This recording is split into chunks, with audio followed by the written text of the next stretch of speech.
हम लोग आवाम को जागरूक कर करके एक अल्टरनेट पॉलिटिक्स का ख्वाब हम लोग देख रहे हैं, जहां करप्शन ना हो, जहां बेरोजगारी के बारे में लोग बोले, जहां डेवलपमेंट की बात कही जाए। आज भी कोशिश की है। मेरी डिमांड ये है कि यहाँ इंटरमीडिएट तक कम से कम क्या है सरकारी स्कूल का कयाम किया जाए, और इसके लिए मैं पूरी कोशिश भी करूंगा जहां भी मुझे जाना पड़ जाए। एसडीपीआई के प्रदेश महासचिव मोहम्मद नदीम ने गणतंत्र दिवस समारोह के बाद हमारे संवाददाता से विशेष बातचीत के दौरान बताया कि उनकी पार्टी सभी वर्गों, सभी धर्मों को साथ लेकर चलने वाली कैडर बेस पार्टी है। पार्टी का उद्देश्य भारत के अंदर नफरत की राजनीति को खत्म करना है। उनकी पार्टी देश में जनता के मूलभूत मुद्दों पर राजनीति करती है। उन्हें पार्टी की ओर से बाराबंकी जनपद के निंदुरा पंचम क्षेत्र से जिला पंचायत सदस्य पद का उम्मीदवार बनाया गया है। देखिए विशेष रिपोर्ट में विस्तार से मोहम्मद नदीम ने क्या कुछ कहा। हमारे साथ मोहम्मद नदीम है, ये उम्मीदवार भी निंदुरा पंचम से जिला पंचायत सदस्य पद के प्रत्याशी हैं और प्रदेश महासचिव एसडीपीआई के। हम उनसे बात करेंगे। बहुत बहुत स्वागत है आपका राष्ट्रीय न्यूज़ देखते। शुक्रिया आप लोगों का। मेरा नाम Mohammed Nadeem, Social Democratic Party of India प्रदेश महासचिव के पद पर हूँ।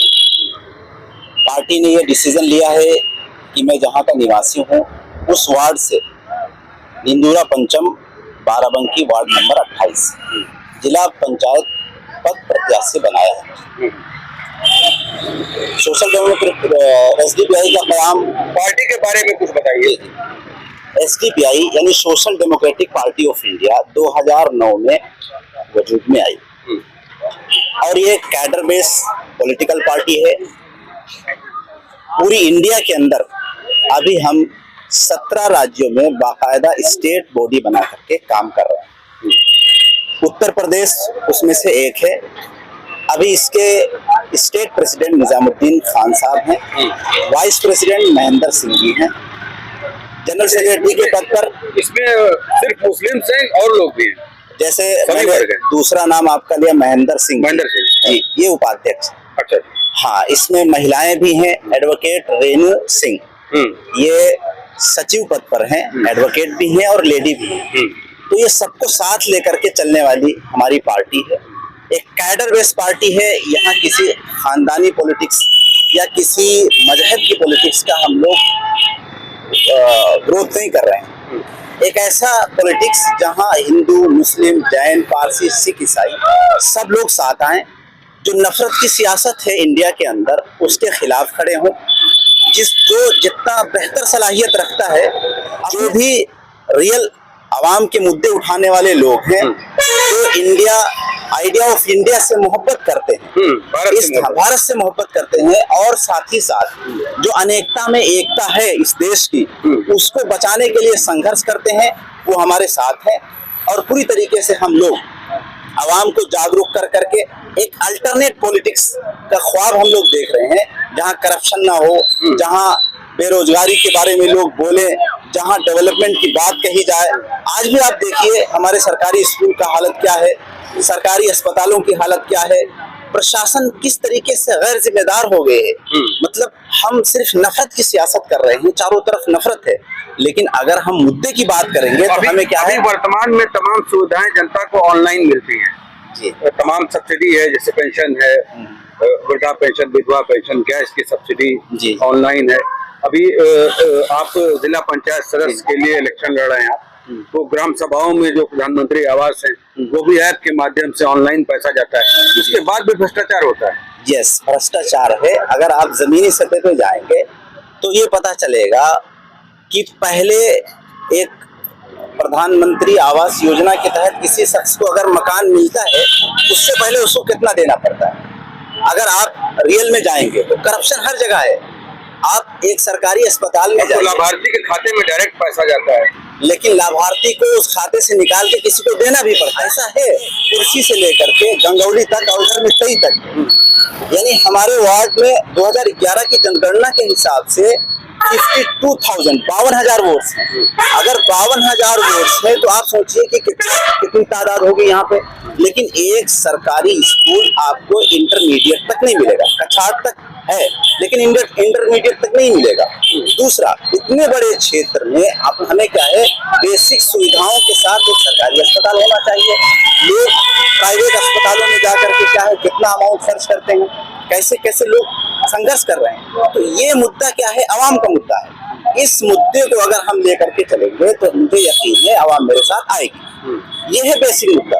उसके अलावा भाई राशन दे देना ठीक है, राशन के, लेकिन एजुकेशन देना, समाजी बदलाव के लिए एजुकेशन जरूरी है, सियासी बदलाव के लिए एजुकेशन जरूरी है।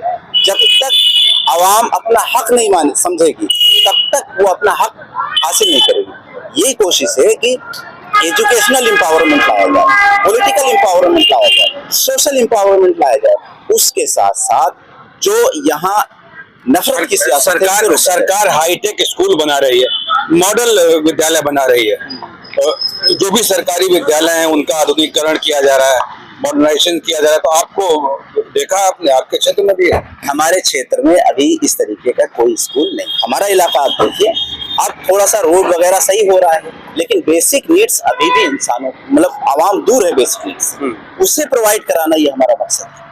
उन तक बेसिक एजुकेशन मिले, उन तक सेहत की, हेल्थ की सुविधाएं मिले, ये मेरा मकसद है। आपने निदूरा पंचम क्षेत्र के विद्यालयों पे गए हैं, आप देखा? जी, मैं गया हूँ। मैं यहीं के सरकारी स्कूल से पढ़ा हूँ और बहुत अच्छे टीचर थे, लेकिन एक एहसास ये रहा मौके पे अभी क्या हाल है, इस सरकार में क्या हाल है?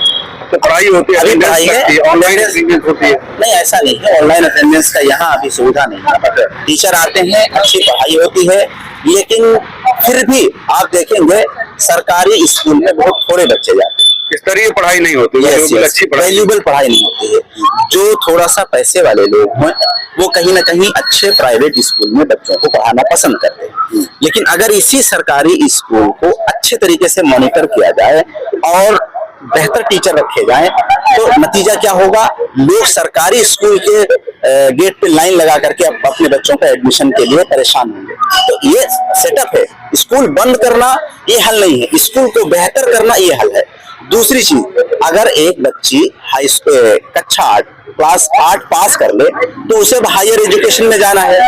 आप सुविधा है नहीं भाई, तो अब यहाँ से अगर वो 10 किलोमीटर साइकिल चला करके पढ़ने जाए तो वो कैसे जा सकती है? परिवार क्या तैयार होगा? नहीं तैयार होगा। इसलिए मेरी कोशिश ये है, मेरी डिमांड ये है कि यहाँ इंटरमीडिएट तक कम से कम क्या है सरकारी स्कूल का कयाम किया जाए, और इसके लिए मैं पूरी कोशिश भी करूंगा। जहां भी मुझे जाना पड़ जाए मैं जाऊंगा और ये रिक्वेस्ट करूंगा कि यहाँ एक सरकारी स्कूल इंटरमीडिएट तक होना चाहिए। हमारे साथ थे मोहम्मद नदीम, जिला पंचायत सदस्य पद के भावी प्रत्याशी हैं निदूरा पंचम से, और साथ ही एसडीपीआई के प्रदेश महासचिव हैं। विकास के मुद्दे पर चुनाव लड़ रहे हैं क्षेत्र से। मध्यम वर्ग को लेकर, शिक्षा को लेकर, यहाँ शिक्षा नहीं है, इंटरमीडिएट स्तर का स्कूल नहीं है, यहाँ काफी ग्राम सभाएं हैं, लखनऊ से सटी हुई ये जगह है, लेकिन यहाँ पे स्कूल नहीं है। ये प्रश्न चिन्ह प्रशासन के आगे और सरकार के आगे एक ज्वलंत मुद्दा है, एक प्रश्न चिन्ह है कि यहाँ स्कूल नहीं है। अब देखते हैं जनता का क्या फैसला होता है। जल्दी